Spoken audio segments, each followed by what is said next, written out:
So you've written a book, or you're writing a book, and that was a successful Kickstarter campaign. You must have been a little bit surprised by the result of that. I was. You know, it's something I've wanted to do ever since I first came back from Japan.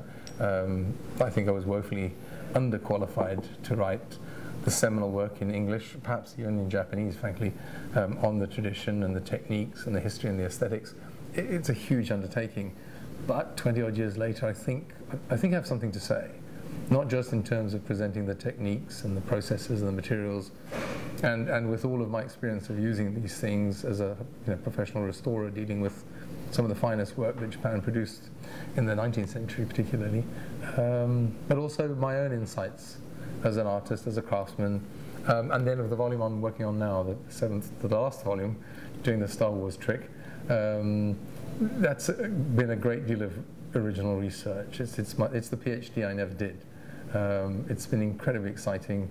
I've pretty much had to rewrite the history of Japanese metalwork as we generally understand it. It sounds like a big undertaking, to be quite honest. It actually became a bigger undertaking than I'd initially envisaged. The book originally was just going to be alloys and patina, how to prepare the metal and so forth and get those lovely colors that we admire.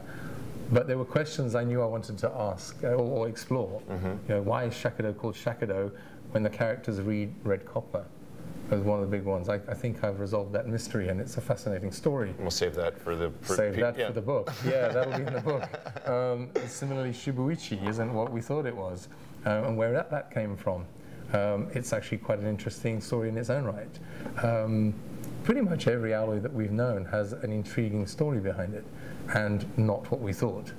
And this is material I found in Japanese archives. Waseda University database is quite a maze because it's all in kanji, but I found a way in and out, and I found what I need. That's been very exciting, and I'm just a little bit proud about that work.